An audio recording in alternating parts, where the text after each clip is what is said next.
Hello, I'm Brian Tracy. About 25 years ago, I began a lifelong search for the answer to the question, why is it that some people are more successful than others? Why is it that some people earn more money, they have better jobs, they get promoted more rapidly, they live longer, they have better health, they have happier relationships, and yet the great mass of men and women, by their own admission, live lives of quiet desperation? Well, I studied this over and over again. I traveled in over 80 countries on 7 continents. I have learned and spoken 3, 4 different languages. I have spent over 30,000 hours studying, and I've come to a very simple conclusion, that successful people are those who do things differently from unsuccessful people. I've also come to another conclusion, is that you or anybody can be far more successful at life or at anything that you want if you will simply learn how and practice it over and over again until it becomes a habit. Now, no matter what field you're in, no matter what field of endeavor, no matter what work, no matter what activity, there is one thing that all successful people have in common, is that they are good time managers. And the reason they are good time managers is because they recognize that time management is life management. It is personal management. I have never seen an example in the hundreds, thousands of biographies and autobiographies I've studied of successful men and women where the individual has not been well organized and efficient and valued and used their times well. Successful people, winners, use their time well. Losers do not. And in the next 60 minutes, 55 minutes, I am going to give you 21 of the very finest time management ideas ever developed. If you use these ideas systematically, you can increase your personal productivity by 2 or 3 hours a day. You can increase your income. You can increase your rate of promotion. You can increase your life satisfaction. You can even increase the length of time you live. The question is, how badly do you want to learn how to manage your time well? How much effort are you willing to put into it? Because the key to time management is self-discipline. Or probably the best way to put it is this, is time management is self-discipline in action, and self-discipline is the key to success. So let's get started right now and with these 21 key ideas. The first idea, the most important of all, the core of time management, the axle around which the wheel of life turns, is goals. What are your goals? What is it that you want to be or to have or to do? What is it that you want to accomplish in the next 1, 2, 3, 4, 5 years? The top 3% in every field have goals. The balance of the population have either very vague goals or no goals at all. So the question you have to ask yourself is, who am I? Where am I going? What do I want to accomplish? And there are 3 major areas of goals that you have to think about. The first is your personal and your family goals. These are the reasons why you're alive. What do you want to accomplish for yourself and for your family? Write them down. Define them clearly. The second set of goals that you have to ask is your business, your career, your financial, your material goals. What is it that you want to accomplish in the external world? Where do you want to make your contribution? The third type of goals you have to ask about are your self-development goals. And in my estimation, your ability and your willingness and your tenaciousness in developing yourself is the key to accomplishing everything else. So here's 3 questions that you can ask.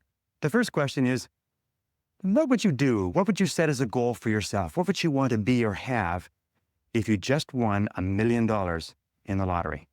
What would you do if you just won $1 million? If you had all the time and money, you're completely free to decide to do anything you wanted. If you won $1 million, what would you do differently? Think about that. Hold that in your mind. The second question is, what would you do if you just learned today that you only had 6 months to live? What if you only had 6 months to live? What would you stop doing? What would you do more of? Who would you spend time with? Now, the answer to that question is very interesting because what it tells you is what you really value, what is really important to you. And what we have found is that self-esteem, satisfaction, happiness in life comes from getting your goals and your activities congruent with your values, with your priorities, with what you consider to be really important. Now, here's a third question. The third question is, what one great thing would you dare to dream if you knew you could not fail? If you knew beyond a shadow of a doubt that you could not fail, what one thing would you set as a goal for yourself? Because sometimes answering that question will tell you the one thing that you've been put on this earth to accomplish. One final point with regard to goals is that goals must be in writing. You must write them down. You must rewrite them. You must define them. You must redefine them. The top 1% of successful people in every area have very clear, specific, written goals. And most of them carry their goals around with them. So let's go from goals as the core of success to point number 2, which is organized plans of action. In an interesting study, or a variety of studies that have been done, they've come to the conclusion that organized plans of action are the key to all success. In fact, action without planning is the cause of every failure. Action without planning is the cause of underachievement. Action without planning is the cause of frustration, time wastage, anxiety, stress, and lack of success in life. So organized plans of action are critical. Now, what is an organized plan of action? An organized plan of action is where you take your goal, you take your objective, and you write out every single step that you're going to have to follow in order to accomplish that objective. You write it out and you list all those plans of action, all of those different activities, and you organize them together into a plan that you can then implement on a day-to-day basis. You decide which has to be done first and which has to be done last, which is more important, which is less important. In fact, the ability to set goals and to create plans for their accomplishment is the master skill of success. If all you learned in life, all you learned in school was the ability to be a continuous goal setter and a continuous planner, day and night, planning, organizing, planning, writing, thinking about what you're trying to accomplish, you'll accomplish more in a year or 2 years than most people accomplish in 10 years or an entire lifetime. It has nothing whatever to do, by the way, with your intelligence. It hasn't anything to do with your education. You know, half of the best educated people in the country are working for people who didn't finish high school or didn't finish college. I wrote an article for a major publication not long ago which said that if you do not have clear goals for your life, you are condemned forever to work for those who do. You see, in life, it's very simple. Either you are working toward the accomplishment of your goals or you're working toward the accomplishment of other people's goals. Very important. Now, the third point in excellent time management is analysis. Make a list. In fact, it's been discovered that if you make a list before you begin any task or job, you will immediately improve your productivity by 25%. How do you make a list? Well, you make your list for the week, the Sunday or the Saturday before, and you make your list for each day the evening before, and you always work from a list. Now, why do you make it the evening before? The primary reason is if you make a list the evening before, the subconscious goes to work on your list while you're asleep. And during the night, the subconscious will solve problems and bring insights to you. You'll wake up in the morning with insights, ideas, intuitions, answers that will make your day more productive. Now, the second reason that you use a list is because if you don't have a list, it's like driving down the street in a car with no steering wheel. You just drift, and every bump, every interruption, everything that happens sets you off in a different direction. A list gives you a track to run on for the entire day. Another reason that you use a list is because with a list, you can analyze where you are. You can tell what is more important and what is less important. You can tell what is irrelevant, what can be delegated, what can be delayed, what can be put off. The most important reason for using a list, though, however, is this, is that when you use a list and you work down the list and you check things off, each time you check something off on a list, it gives you a feeling of accomplishment. It's been well said that happiness is the progressive realization of a worthy ideal, that happiness is the step-by-step accomplishment of the tasks necessary to accomplish a worthy ideal. And a successful life is based on a series of successful days, and a series of successful days is based on working on a list, one step at a time. Okay, now the fourth principle for effective time management is to set priorities. It's interesting, there are many people who have goals vague or clear. There are many people who do make plans, but the biggest single problem in human life is setting priorities, determining what is relevant and what is irrelevant. And in setting priorities, an Italian economist named Alfredo Pareto in 1895 came up with a principle which is called the Pareto principle. We call it the 80-20 rule. It says that 80% of the value of what you do will be contained in 20% of the things that you do. What does this mean? It means that you make a list of 10 things that you have to do today, you will find that 2 of those things are worth all of the others put together. Now, the difference between highly effective people, as Alfredo Pareto said, was that highly effective people work on the vital few versus the trivial many. The difference between the two is that ineffective people work on the trivial many. They work on things that are fun. They work on things that are easy. They work on little tasks, fun tasks, irrelevant tasks, but they keep putting off and delaying working on their major tasks. So the key to success is always be asking this question: what is the most valuable use of my time right now? What is the most valuable use of your time right now? I'm convinced that if all you did was organize your life and only work on the most valuable use of your time, That alone would be enough to make you an effective, efficient person. That alone would be enough to increase your productivity, your performance, your profitability, your rewards by 10, 20, 30, 40, even 50%. So always before you begin, ask yourself, is this the most important thing I could be doing? Is this my top priority task? Does this give me the highest payoff? Is this the most valuable use of my time? Now, here is one simple test with regard to value. Ask yourself, in approaching any task, is what impact will the accomplishment of this task have on my future? The futurity of decisions is the key to measuring the value. Most people spend as much as 80% of their time dealing with the problems and difficulties of the past, and only 20% dealing with the opportunities of the future. But successful people are always saying, what impact will this have on the future? So important tasks will always have an impact on the future. Unimportant tasks will only have an impact on the present and maybe even the past. So I say, what is the most valuable use of my time right now, and what impact will this have on tomorrow, the next day, and the future? It's one of the key ways to keep on track with regard to priorities. The fifth key idea in time management, which I am a fanatic on, is concentration. Concentration.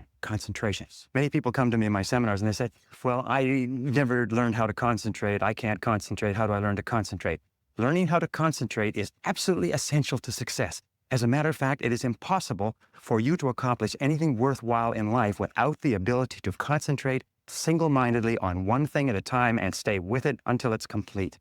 In fact, time and motion studies have shown that if you start a task and you put it down and you come back to it and pick it up and start it and put it down and come back to it and pick it up, that it will take you as much as 500% of the necessary time to do a task than if you've picked it up and carried it through.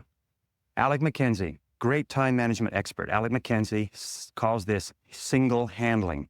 Once you have made a list of what you have to do, organized your goals, determined the highest and most valuable priority, then pick the most important thing and begin working on it and stay with it until it's finished. Now, people say, well, if I stay with this task until it's finished, I won't get anything else done. That doesn't matter. If it's the most valuable thing that you have to do, it's the most important thing that you could be working on. Now, it's a wonderful thing. When you concentrate and work intensely on an important task, it gives you a feeling of energy and enthusiasm. When you complete an important task, your self-esteem goes up. You feel like a winner. You feel great about yourself.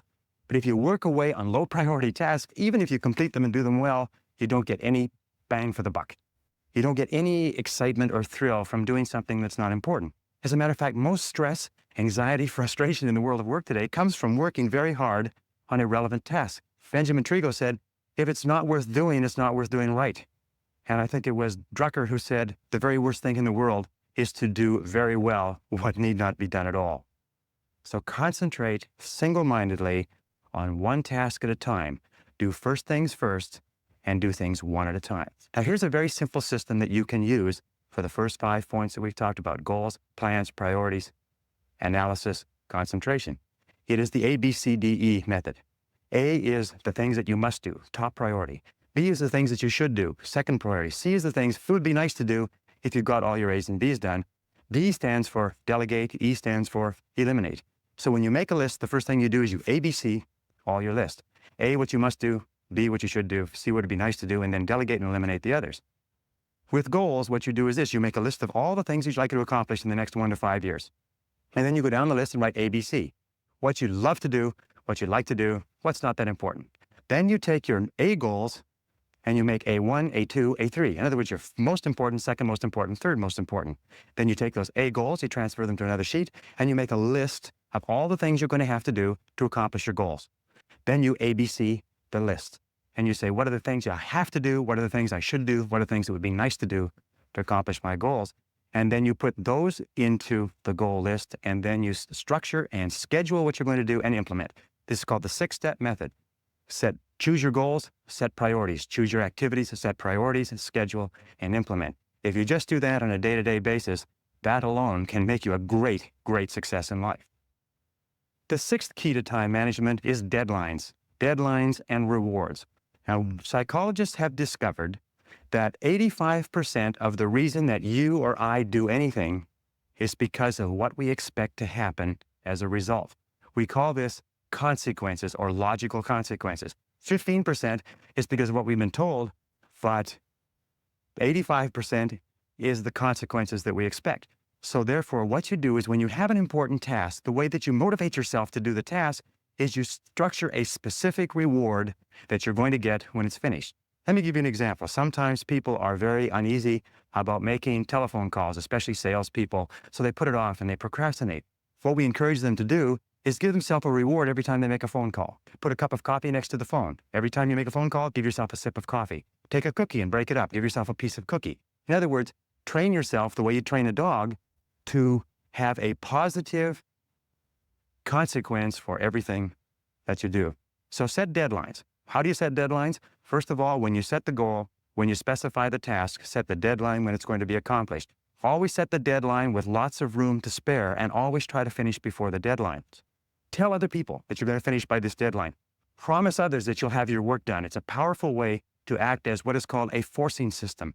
A forcing system is something that motivates you to stay at it. Because if you don't set a deadline and give yourself a forcing system, you fall into the trap of what is called Parkinson's law. Now, Parkinson's law says that work expands to fill the time allotted for it. That if you have 2 hours of work to do and 8 hours of time, you will stretch that work over 8 hours. Parkinson's law also says that work contracts to fill the time allotted for it.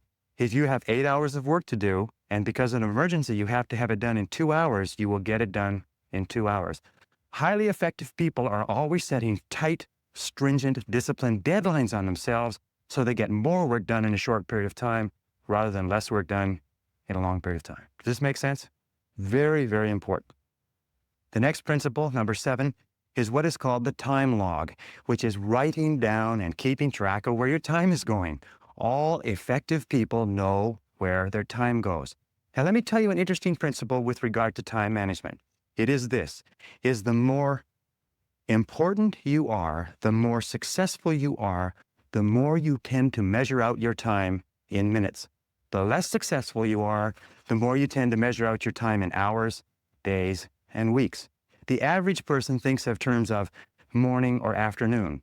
The above average person thinks of hours. The successful person thinks of half hours. The very successful person thinks in terms of minutes. They allocate their time carefully. Now, the only way you can do that is what? Is you've got to keep track of what you're spending your time on. 60, 70, 80% of people are not aware of how they spend their time. They think they spend a lot of time in meetings. It turns out they spend a lot of time socializing. They think they spend a lot of time working on reports. It turns out they spend a lot of time on the telephone.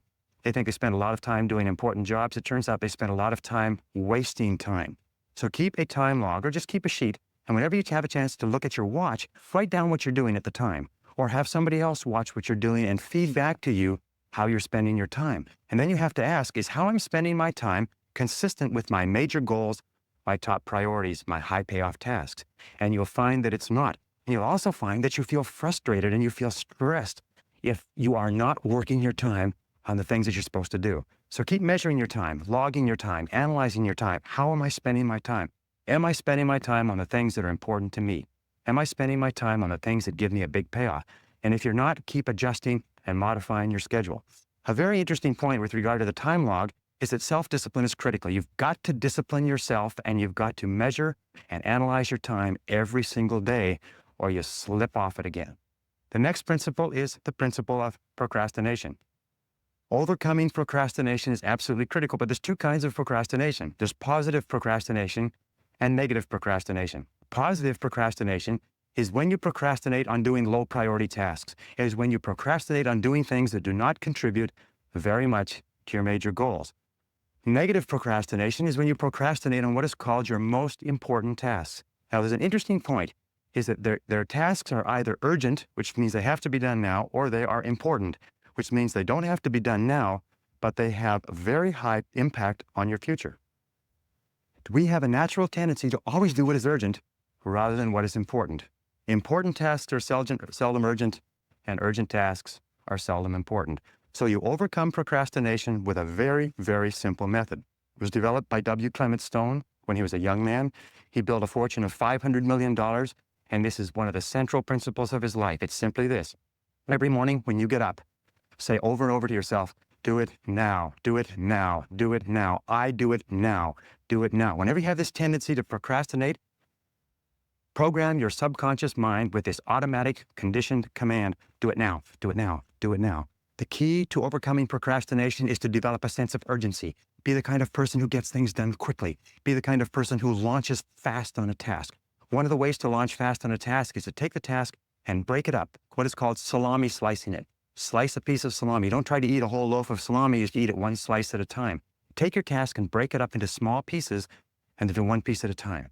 Say over and over to yourself, do it now, do it now, do it now. Do you know that less than 2% of the population have a sense of urgency?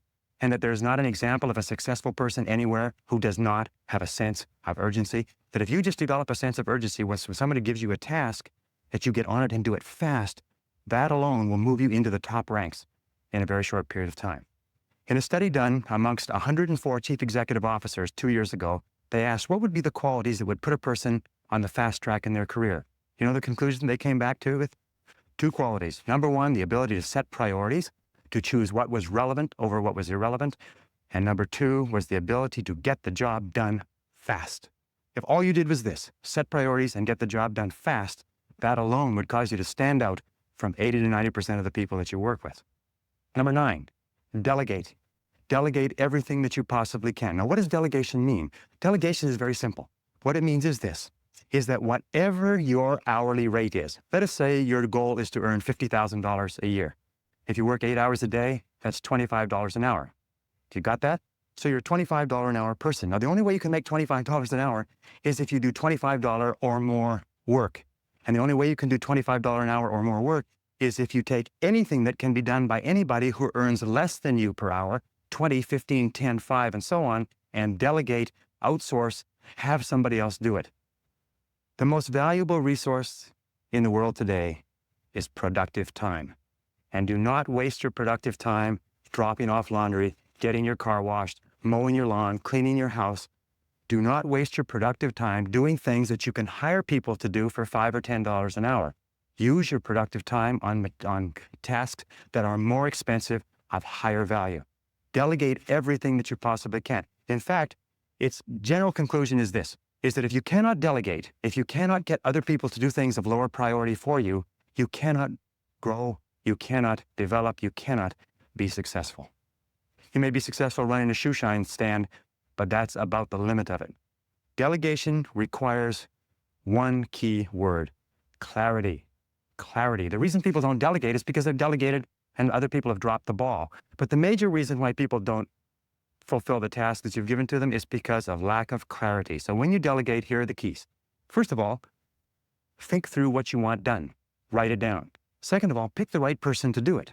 Don't give a major task to an incapable person. Third of all, make it crystal clear what you want done and when you want it done.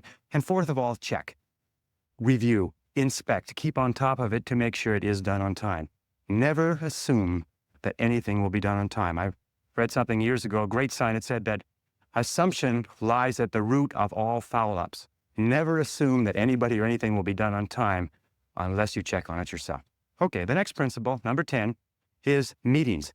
Meetings are an absolutely essential part of human life. We spend 75% of our time outside of our home and inside our home communicating with other people. It's absolutely essential that we meet. Meetings are very, very productive uses of time, but 50 to 70% of meeting time is wasted. I read a statistic recently that says that the average person spends 3 to 5 years of their life in meetings. The average business person spends 25% of their day in meetings and is wasting more than half of that time. So here are some of the keys to using meetings as an effective business tool. Number 1 is have a purpose for a meeting.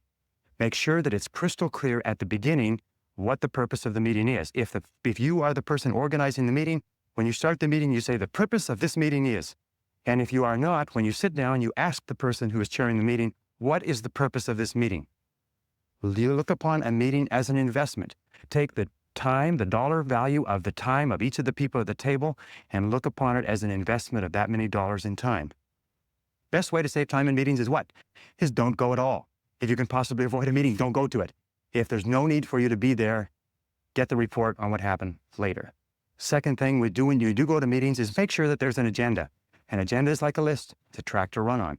If the chairperson doesn't have a list, offer to put together a list or an agenda for them. Even if you just write it out and photocopy it, it's better than no list at all. Deal with the most important items first. When you have finished your contribution, ask if you can be excused, and start and stop the meeting on time. Now, what's the biggest time waster in meetings? In my estimation, it's two things. The meeting goes off track and the conversation becomes irrelevant. Or second of all, people wait until the latecomer shows up. So here's the basic rule with meetings is always assume that the latecomer is not coming at all and start the meetings punctually. Start and stop the meetings at the specified time. Say the meeting will start at 8, end at 9, and at 9 o'clock, wrap up the meeting. Fair? Okay, that's how you handle meetings. And there's a lot more to it than that, but your skill, your ability to work well in meetings is a critical part of good time management. Number 11 is interruptions. The biggest single time wasters in the world of work within the office are interruptions. And the two major types of interruptions are telephone and walk-in visitors, people that just drop in to socialize and to talk to you. So how do you deal with these interruptions? Let's talk about the telephone first. The way that you deal with telephone interruptions is to remember this. When you were a child, the telephone was where you got phone calls from your boyfriend or your girlfriend. Today, we still are conditioned to have an irresistible urge to answer the phone. As a matter of fact, it's been demonstrated that you can get through to people on the phone that you could never get to physically because people cannot resist answering a ringing phone. You have to discipline yourself to remember that if it's important enough, they'll phone back. So here's some of the things you do with telephone calls. First of all, have your calls held. Tell somebody you're going to be in a meeting, you're going to be working, have all your calls held for 2 or 3 hours, and then phone back all at once. Second of all, with regard to interruptions, if you don't have somebody to hold your calls, do what I do when I work at home. I unplug the telephone. Now people say, well, what if it's important? If it's important, they'll call you back. Another thing that you can do if you can't stand unplugging the telephone is put on an answering machine and have the calls captured with an answering machine and then call them back at your own leisure. But don't be a slave to the telephone. The next principle with regard to interruptions is people. Most people are time wasters. That's the basic rule. Most people are time wasters. They waste your time, they waste their own time, they waste other people's time, and you have to be alert to it. So when a person comes in and they want to talk, they drop in without notice. The very fastest way to get rid of a person is to stand up when they walk in. If you stand up and stay standing up, they won't sit down. And you can lead them out by saying, there's one more thing before you go. And then just say it and lead them to the door. If necessary, and I've had to do this on occasion, a talkative person comes into my office, I get up and I start toward the door and I say, I was just leaving, and I leave. And the person follows me out and goes on somewhere to bother somebody else, and then I go back into my office. If people call and say, have you got a minute? Say, no, not right now. Could I wait till this afternoon? You know what they'll say? They'll say, sure. And 90% of cases, they'll forget why they came in the first place. So control interruptions. The interruptions and the ringing telephone are two major sources of stress in the world of work. Now, another key management principle, and in management, in time management, in personal management, this is essential. It's what is called key result areas. In other words, it is the key results that you have been hired to accomplish for your business. Even if you own your own business, you are still subject to key result areas. And the way that you find out your key result areas is you ask yourself this question over and over again. Why am I on the payroll? Why are you on the payroll? What have you been hired to accomplish? Not do, not your tasks and activities, but what results are expected of you? You ask yourself this question, the accomplishment of what results is going to lead to my promotion? How am I going to earn more money? What results do I have to achieve in order to get a raise in salary? What results does my company expect of me? What contribution am I expected to make? And then you say, what are my key results? Another way of looking at it is to remember that every job has a series of functions. And there are secondary functions and primary functions, and they're what is called core functions. So you have to ask, what are the core functions of your job? What are the goals of your job? How many people say to me, well, I'm not sure. Do you know what the major reason for stress in the American workplace is today? Is people don't know what's expected.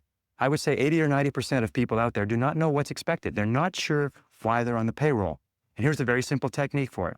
Go to your boss with a list of everything that you do and ask your boss to organize it in order of priority. Say what's number 1, what's number 2, what's number 3, what's A, B, or C. Help him or her organize your list in order of priority and give it back to you. I promise you, you'll be surprised. But why is it that you absolutely have to know why you're on the payroll? It's simply this, is that you cannot perform excellently. You cannot do superior work. You cannot be promoted. You cannot get a raise unless you are doing and doing well the key things that your boss has hired you to do. Have you got me on that? Or have I got you on that? Key result areas are critical, and you have to know every single day. In fact, you know something? One of the major sources of frustration in work is to be working very hard on something and being vaguely uneasy because you know it's probably not important. So keep clear channels of communication with your boss. And if you supervise other people, have them bring to you a list of everything that they do, and you organize it in order of priority and make it clear to every person what their contribution is expected to be, okay? The next one, number 13, is batching tasks. It's interesting that there is what is called in the world of work a learning curve. A learning curve says this. It says when you do a job the first time, it takes you the most amount of time to do it because you're learning how. The second time, it takes less. The third time, it takes less. The fourth time, it takes less. In fact, learning curve theory says that you can decrease the amount of time by as much as 80% if you do the same job over and over again over a period of time. So batching your tasks is a major time management tool. What does it mean? It means that if you're going to make phone calls, make all your phone calls at once. Have your calls held, make them all at once. If you're going to do invoices, do all the invoices at once. If you're going to do correspondence, do all the correspondence at once. If you're going to read and catch up, read everything at once. It's been found that if you do this on a regular basis, you'll get so much more done by doing it and concentrating on batches of tasks than if you did not. So batch your tasks whenever you possibly can. Imagine what most people do is they do a little bit of telephone call, a little bit of correspondence, a little bit of this, a little bit of that, and they have no learning curve at all. Each one takes the maximum amount of time. So batch your tasks. Put groups of tasks together at once and do them at once. Okay, the next principle is neatness. It's an interesting thing because you run into people all the time. I run into people in my office who say, it's okay if my desk is messy, I know where everything is. Now you have to understand one thing, is intelligent people, people with good memories, can very often remember where everything is. But it just means that they are using their intelligence to combat the inefficiency of neatness. Every single study that has been done says this, that if you will just clean up your work environment so it is completely neat and everything is off of your desk or your workplace except the one thing you're working on, that will increase your productivity by 20 to 40%. People have a difficult time understanding this, but I have tested it. I've worked with a messy desk. I've worked with a clean desk, and I tell you, I promise you, you will be astonished at the difference it makes. Now, how do you clean it up? Well, it's very simple. There's a very simple way of cleaning off a desk. It's called the TRAF system. The TRAF system has 4 letters. T stands for toss. Remember that in time management, your wastebasket is your best friend. So toss it out, throw it away. R stands for refer, which means it's not relevant to you, so that you refer it to somebody else. A stands for action. And what you do is you take a file folder and you put it into an action folder, so it's out of the way. And F stands for file. File it away, do something with it. But before you file, always ask this question, what would happen if I didn't have this document? What would happen if I never could find this again? And if it's not particularly serious, throw that away too. Once you've done that, TRAF, you've tossed it, referred it, filed it, or put it in an action file. Once you've done that, then you start with your action file and you work through it. Neatness is important. Clean your desk, clean your workplace. Even in the kitchen, you'll find that if you take one thing out and use it and put it away, and take another thing out, you'll get far more done in a short period of time. Now, here's the rule. If you're not using it, put it away. If you're not using it, put it away. Even if you have to take the stuff off your desk and your credentials and put it on the floor, do it. Your briefcase is your workplace if you are on the road, if you're a salesperson, if you're moving around. Make sure your briefcase is neat and orderly and has everything that you need and nothing more than you need. Neatness is critical to productivity. Here's a final point. In a study that was done recently, 98% of senior executives said they would not promote a messy person, that they would not give a messy person greater responsibilities, that if you are messy, no matter how much you kid yourself, everybody around you concludes that you are inefficient, undependable, unreliable, and incompetent. And even if you do the job well, they think it's just an accident. So be neat. Stand back from your desk and look at it and say, what kind of a person would work at a desk like this? Stand back and look at your car. Say, what kind of a person drives a car like this? Look at your workplace, your briefcase. Look at your home and say, what kind of a person lives here or works here? And you'll find that what will come to you is messy, inefficient, incompetent, disorganized, and so on. Neatness is critical to time management. Number 15 is what is called getting chunks of time. Interesting studies. Over and over, they have found that important work requires chunks of time to do. What is a chunk of time? A chunk of time is 60, 90 minutes, 2 hours. In fact, it's been found that most serious work cannot be done in less than 60 or 90 minutes. So when we look at the work styles of highly effective people, successful people, the ones who make the most money, the ones who graduate or are promoted the most rapidly, you find that they have developed a habit of cutting out blocks of time where they can work without interruption. Now, here's an example. There's several examples that you can use. One of the examples and one of the ways that I do it is I get up early in the morning. Sometimes I get up at 5 a.m. and I'll work for 2 or 3 solid hours. You can get an entire day's work done in 3 uninterrupted hours. As a matter of fact, again, we have found that it's impossible for you to do creative work and administrative work at the same time. If you have creative work to do, reports to do, proposals, anything that requires a sustained period of time to put together, you cannot do it at the desk when the telephone is ringing and people are coming in. You cannot do administrative and creative work together. You have to break them apart. In the office, you do administrative work and you cut away chunks of time for the important stuff that affects your future. One of the things that I do is I come into the office an hour early. I can clear off in 1 hour, I can do half a day's work. Another thing that you can do is stay at the office at lunchtime.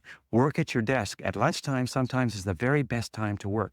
And by the way, if you work from 12 to 1 and then go out for lunch, you'll find that you can get in anywhere, that you don't have any wait, that you can get in and out and back to work quickly.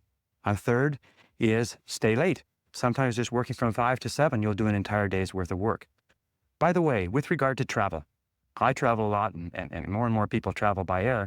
1 uninterrupted hour on an aircraft, if you're properly organized with all of your work in your briefcase, is worth 3 hours in your office. So if you're going to travel, be sure that you take the work necessary so that you can work, if you like a workhorse once you get on that plane. I always try to sit next to a window. If you sit next to a window, you can bury yourself in your work. You have no interference, people not walking over you, but you can get an enormous amount of work done on a plane. As a matter of fact, much of this course that we're talking about today was done on airplanes.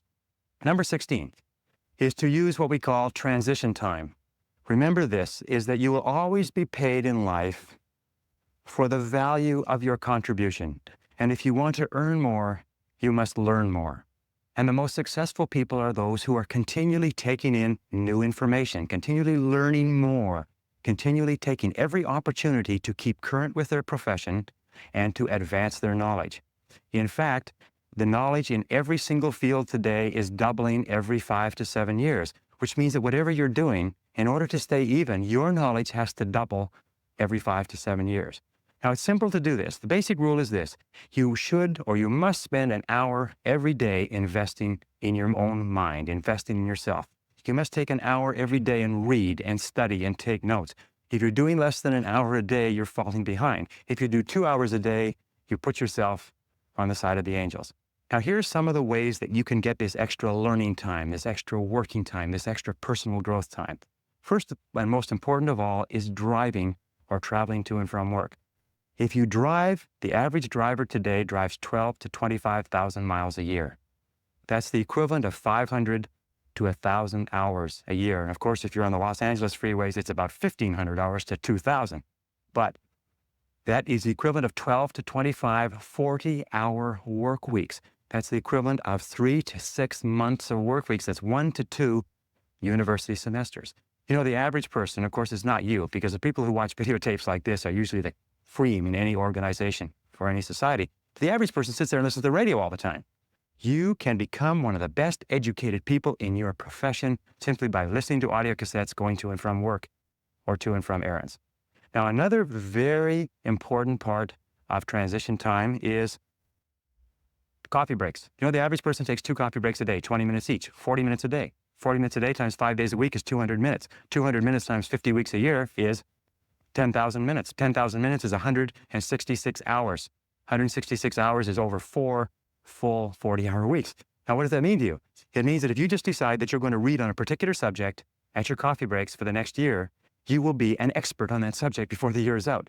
Just when you sit down with coffee, make sure that you have something to read, whether it's time management or goal setting or personal communications or your profession. If you wanted to be an outstanding salesperson, if you just read on your coffee breaks 20 minutes in the morning, 20 minutes in the afternoon, and applied what you learned, you could double your income in less than a year.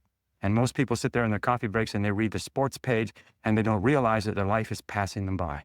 Well, another key element of transition time is lunch times. The average person takes an hour a day. An hour a day times 250 working days a year is 250 hours. 250 hours is 6 full weeks of time that you spend eating lunch. If you just read at your lunchtime in something that will help you grow and advance in your career, if you did nothing but coffee breaks and lunchtime, you'd become one of the best educated people in society within 3 to 5 years. And you know what the average person does? They waste this time. Another important part of transition time, by the way, if you read magazines, instead of carrying magazines, what you do is you read a magazine, tear out all the articles, put it in a file. And whenever you're traveling, keep that file with you. You're sitting waiting for something, you're waiting in a waiting room, you're taking a trip, you have appointments that are canceled, just pull out your file and keep current. Remember, keep taking in more information. Use those, what are called gifts of time. These are gifts of time that are given to us by God, and we can do anything we want with them. But high-performing human beings use those gifts of time as though they were precious, and low-performing human beings do not. Which do you want to be? Okay, the next is what we call telephone. You know, the telephone is interesting. Telephone is an essential part of our lives, but as we said a little bit earlier, we are conditioned from our teenage years to look upon the telephone as a social tool.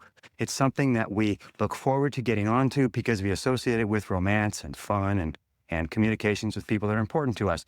As adults, however, we have to change our thinking 180 degrees. We have to realize that the telephone is a business tool. The telephone is a business tool. It's like a computer. It's like a typewriter. It's like a photocopier. It may have other uses, but it's a business tool. So here's the rule with using the telephone. Get on and get off fast. See how fast you can get on and off the phone. Control your telephone calls, as we said before. Let other people, let your telephone calls get batched so that you can call them back and you control the calls. Call back at their lunch times. Call back at the end of the day. Call back so you control the time. Now, when somebody calls you and you take the call, here's the key question. Always ask, what can I do for you? They'll always have a tendency to say, hi, how you doing? How's things going? How's the weather out there? You say, fine, what can I do for you? And get straight to the point of the phone call. Another thing that you can say is, how can I help you? And make it very, very clear that this is a business call.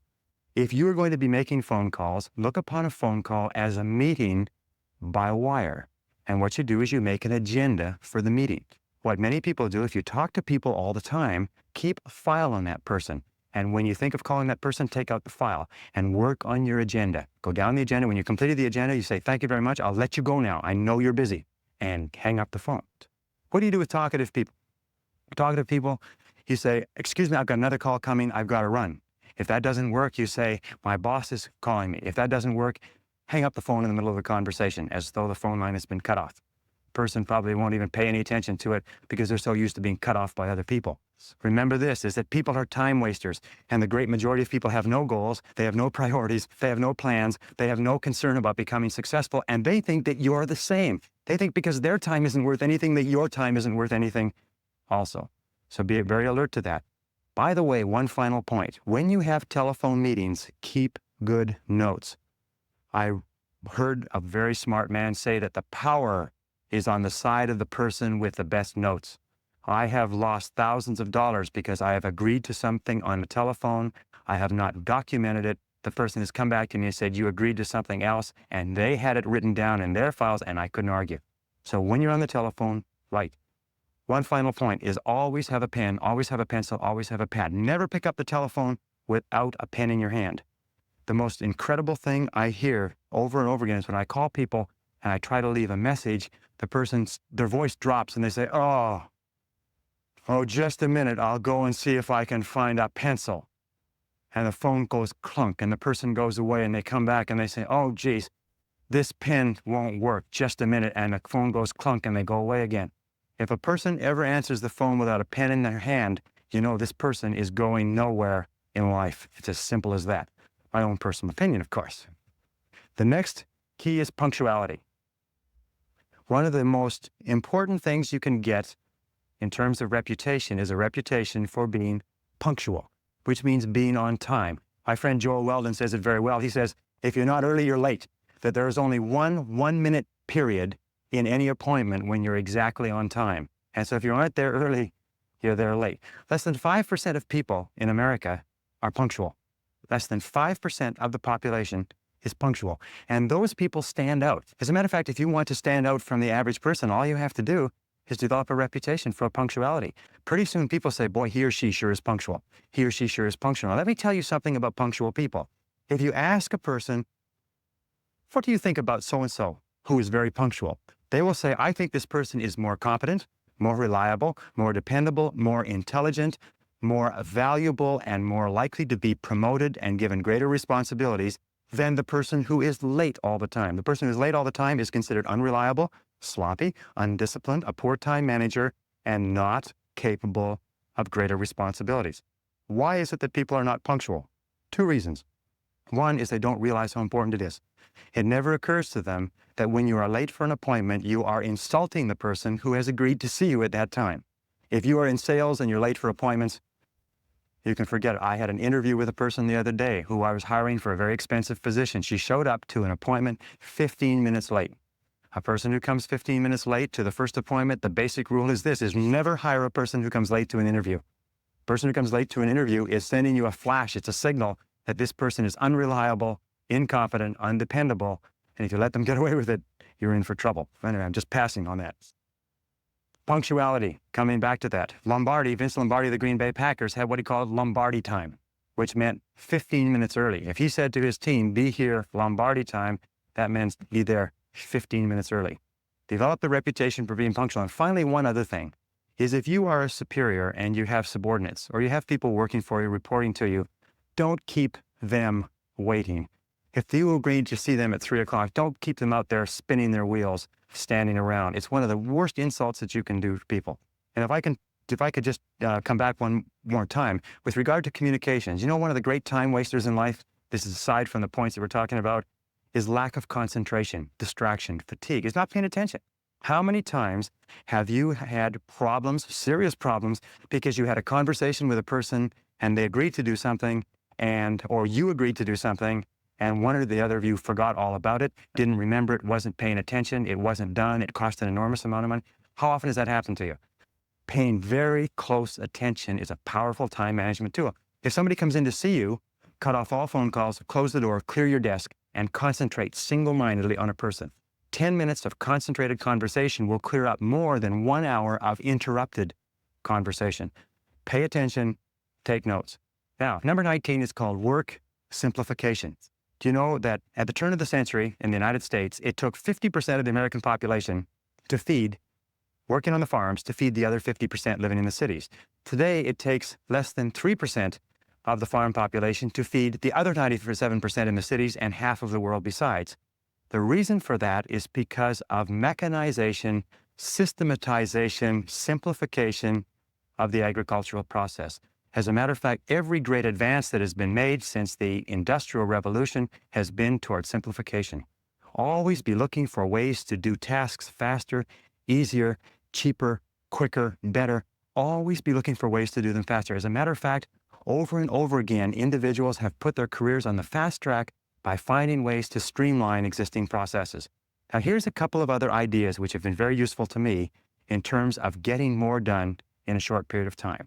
Here are the 6, maybe 7 key ideas. If you want to get more done in a given period of time, or if you want to get more done, period, you can do 1, you can work longer. In other words, you can spend more hours working. But that's not a great idea because your productivity starts to drop off and you start to make mistakes, which you have to come back and correct and so on. Number 2 is you can work faster. You can get more done within a short period of time. Number 3 is you can do fewer things, but do more important things, do higher payoff tasks in the same period of time to increase your productivity. Number 4 is you can do things that you are better at.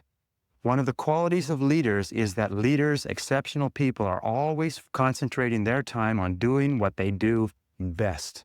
So ask yourself, what is it that I'm the best at? What is it that I do the easiest? You can sometimes dramatically increase your productivity simply by concentrating on where you're good. Another thing that you can do is make fewer mistakes. You know, there's an old saying that there's never enough time to do it right, but there's always enough time to do it over. If you make fewer mistakes, you will get far more done within a certain time, within that time period. And the last thing, which many people miss, is do things together. Teamwork. Putting a group of people together to work on a complex project can sometimes get the project done in 2 hours, whereas it would take another individual 8 or 9 or 10 hours. So do things together. Work as teams with other people. Those are the keys. But work simplification means always finding faster, easier, newer, quicker, cheaper, more efficient ways to do what you're doing. Number 20 is the magic word. The magic word in time management is no. Learn to say no to activities, tasks, responsibilities, and obligations that do not contribute to the most important goals that you have set for yourself. The word no is magic, and the place and the time to use the word no is early and often. It's like the wastebasket. Wastebasket is your best friend when you're sorting the mail. You know, the average person spends 8 months of their life sorting junk mail, reading through junk mail. Absolutely phenomenal, recent study. It's incredible how much of your life is taken up by people who ask you to do things and you do it because of a sense of obligation. Let me tell you, as I said to you before, most people do not value their time, so they don't value yours. Now, how do you deal with a person who you know, who you like, who you respect, who asks you to do something? Very simple. When they ask you to do something or work on a committee or take on a project, ask, especially if you have, it's not if you're boss, but especially if you have control, is say, let me think about it and get back to you. There's an old saying that delay is the cruelest form of denial. If they press you for a decision, say, I cannot make a decision now, I have to think about it. And after you've thought about it for 24 hours, call them back and say, I've thought about it, I simply don't have the time. But thank you very much for thinking about me, and get on with the rest of your life. You know what Nancy Reagan says? Nancy Reagan says, just say no. Now, in time management, the word no is one of the most powerful of all words. It'll save you hours, weeks, months of working on projects that contribute nothing to your goals. And finally, number 21 is balance. In all of time management, you have to ask this question is, what is the purpose of managing your time well? What is the purpose of getting an extra 2 or 3 hours a day? And the purpose is to enhance and improve the quality of your life. And the most important things in a person's life are their health, their peace of mind, and your relationships. In fact, the quality of your relationships is the true measure of your quality of life. So take time to invest time in your relationships. Spend time with the people who are close to you, your spouse, your loved ones, your parents, your children. Take time, because that's what life is. Life is managing your time so that you can do the things that are most important to you. We start off in life thinking, boy, if I'm really successful at my job, then I'll be able to do all of these things for myself and my family. And what happens is we lose sight of that goal and we become totally preoccupied with the job to the exclusion of the family. Do you know how much time the average working parent spends talking to their child in America today? 30 seconds per day. Do you know how much time the average couple spends talking together? Intimate communication? 4 minutes, according to the recent research. Very, very important. If you want to be successful in life, you've got to be sure what your priorities and values are. And your highest value must be the people that you love and the people who love you. They must be your help. They must be your energy. They must be your peace of mind. They must be your emotional and spiritual development. They must be the completion of you as a human being. So when you are using all these time management techniques, remember that the purpose of using these time management techniques is to enhance the overall quality of your life. Ask again, what would you do if you only had 6 months to live? What would you do if you only had 6 months to live? Who would you spend your time with? Where would you go? What would you want to do? What would be important? What would be unimportant? If you ask that question over and over again, you'll have a tendency to keep your life in balance. Everything in moderation. Now, if I could just summarize by saying 2 or 3 quick things. The essence of success in time management is goals. The key to goals is to write them down and to make organized plans for their accomplishment. The key to those organized plans is to set priorities and determine what is more important and what is less important, and always concentrate on the most valuable use of your time. The key to concentrate on the most valuable use of your time is to stay at the task until it's finished. Persevere without distraction or diversion. Keep at it. Hammer, hammer, hammer until your most important tasks are finished. And finally, develop that sense of urgency. Do it fast. Do it now. Fast tempo is essential to success. Fast tempo goes hand in hand with energy, with happiness, with enthusiasm, with self-esteem. So make crystal clear what you want to do, make crystal clear the steps, and start working on those steps and do something every day to move you toward the most important goals of your life. And if you do that, you will be an excellent time manager, an excellent personal manager, an excellent life manager. You will have a great, great life. Thank you very much.